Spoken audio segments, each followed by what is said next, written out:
मुझे विश्वास नहीं हो रहा है कि ये हमारा लल्ला है। इस वर्दी में तो तुम बिल्कुल अफसर लग रहे हो। आज तुम्हारी माँ होती कितनी खुश होती। देख रही हो मूला, तुम्हारा बेटा क्या हो गया है, बिल्कुल अफसर बन के आया है। बाबूजी, ये सब आपका आशीर्वाद है।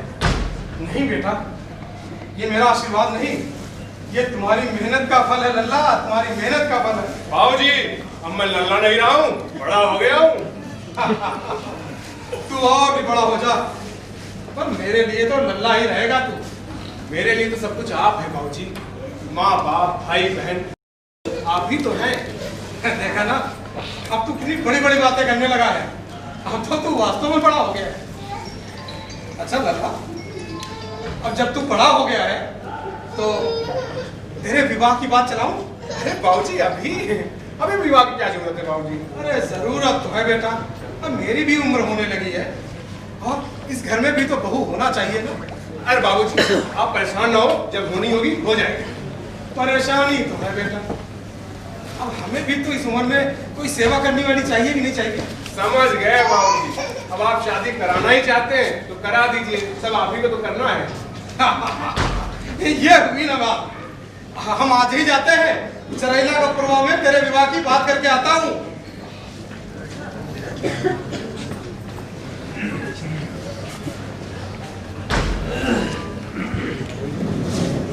वर्ष 1931 में ललई सिंह जी का विवाह श्रीमती दुलारी देवी पुत्री चौधरी सरदार सिंह यादव के साथ हुआ। वो टाइप एवं शॉर्ट हैंड में पारंगत थे। उन्होंने वर्ष 1933 में सशक्त पुलिस कंपनी में कनिष्ठ लिपिक पद हेतु परीक्षा दी, जिसमें उनका चयन मध्य प्रदेश के मुरैना में हो गया। मानवता व समाजवादी विचारधारा होने के नाते पुलिस कर्मियों की छोटी छोटी समस्याओं को लेकर संघर्ष करने लगे। पुलिस कर्मियों के लिए एक सीढ़ीदार बावली बनी थी, जिसमें वो नहाते थे और उसी का पानी वो पीते भी थे। वो गंदा पानी पीने से कई पुलिसकर्मी बीमार पड़ जाते और कई तो मर भी जाते। लेकिन सबसे दुख की बात यह थी कि उनका कंपनी कमांडर उन बीमार पुलिसकर्मियों को अस्पताल में भर्ती करने की अनुमति ना देता। ललई सिंह जी ने संगठित व्यवस्था का पुरजोर विरोध किया और बाकी पुलिसकर्मियों में क्रांति के दीप जलाए। इसके कारण वर्ष 1935 में उन्हें सेवा से पृथक कर दिया गया। लेकिन उनके द्वारा दायर याचिका की सुनवाई करते हुए माननीय न्यायालय ने उनकी सच्चाई को देखा और जल्द ही उन्हें सेवा में बहाल कर दिया। हाँ, फौज में SIM की परीक्षा में उनका चयन हो जाता, जिसके बाद उस फौज में अपनी सेवा देने लगते और फौजियों की तमाम समस्याएं उनके सामने आने लगती और फौजी लोग भी उनके अंदर अपने भविष्य की संभावनाएं देखने लगते।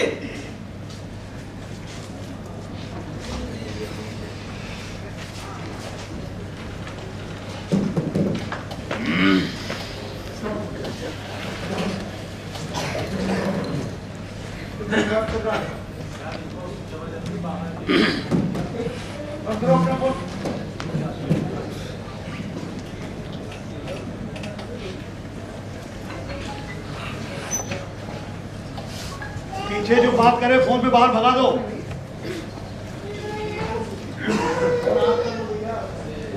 बात तो सही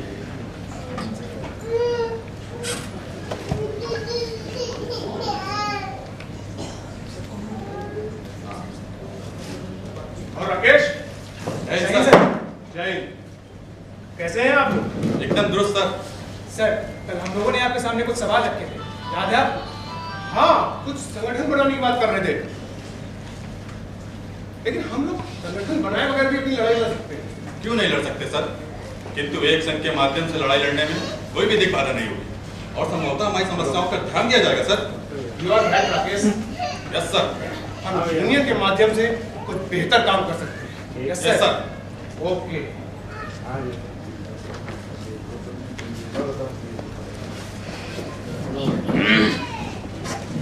वर्ष 1939 में ललई सिंह जी की पत्नी का निधन हो जाता और उसके 7 वर्ष बाद यानी कि वर्ष 1946 में उनकी बेटी शकुंतला, जो कि उस समय केवल 11 वर्ष की थी, उसका भी निधन हो जाता। ललई सिंह जी पर मानो दुखों का पहाड़ टूट पड़ा, लेकिन उन्होंने हिम्मत नहीं हारी। हालांकि लोगों ने उन पर दूसरी शादी का भी दबाव बनाया, लेकिन वो उसके लिए भी राजी नहीं हुए। उन्होंने अपना संपूर्ण जीवन समाज को समर्पित कर दिया। फौजियों द्वारा स्थापित वर्ष 1946 में नॉन गजेटेड मुलाजिमान पुलिस एंड आर्मी संघ की स्थापना की गई, जिसमें कि सर्वसम्मत से ललई सिंह जी को अध्यक्ष पद के लिए चुना गया। और अपने पहले संबोधन में ललई सिंह जी कहते हैं,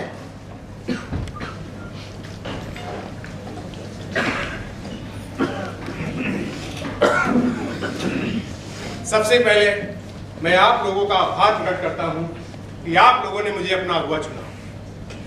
देखिए, हमारी तनख्वाह सिविल सिपाहियों की अपेक्षा बहुत कम है। हम सरकार से मांग करेंगे कि हमें सिविल सिपाहियों की तरह हमें सहूलियत दी जाए। आप लोग हमारे साथ ये नारा दोहराएं, डाउन डाउन यूनियन जय, यूनियन जय, यूनियन जय, down down Scindia flag, Scindia flag, Scindia flag, जनता का जनता पर शासन हो, शासन हो, शासन हो।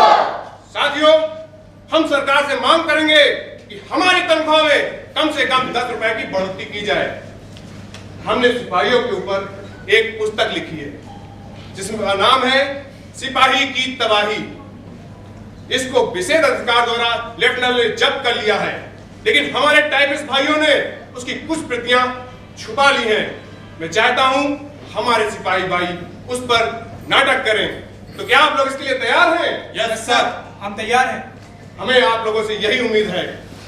तो जाइए, नाटक की तैयारी करिए। Yes sir.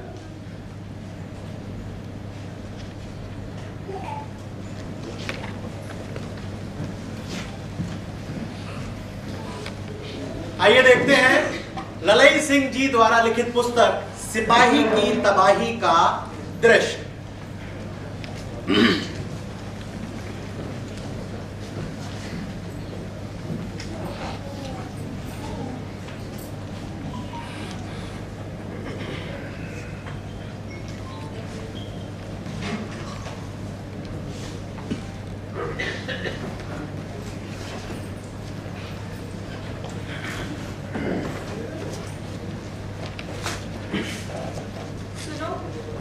क्या है?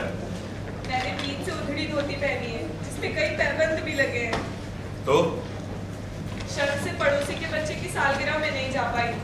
अब वो नाराज हो गई है। मुझे नई धोती दिला दो ना। ठीक है, हम पहली तारीख को दिला देंगे। जाओ।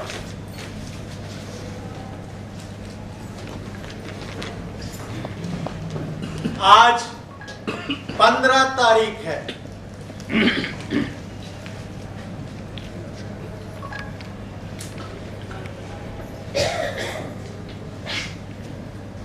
बाबूजी, मेरी सलवार और शमीज दोनों ही फटे।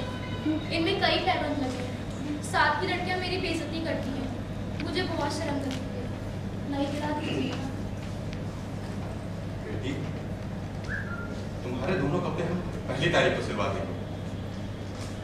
दुखी मत हो, बस मन लगाकर पढ़ाई करो। आपकी लड़कियां जो बकती हैं उनको बकने दो ना। वो ऐसा क्यों कहती हैं? बेटी, ये तो पुरानी परंपरा है। जब सब लोग शिक्षित हो जाएंगे तो ऐसी बातें नहीं किया करेंगे। कुछ दिन रुको, सब अच्छा हो जाएगा।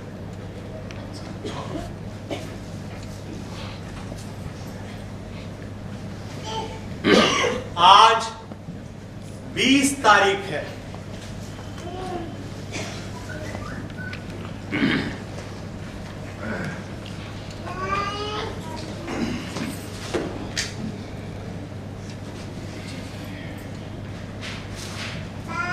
बाबूजी, हाँ बेटा। मेरे पास कवियों की ट्यूनी वाली पुस्तक नहीं है। अंता साहब ने कहा है अगर कल लेकर नहीं जाएंगे तो वो मेरी पिटाई करेंगे। ऐसा कहा मास्टर जी ने? हाँ,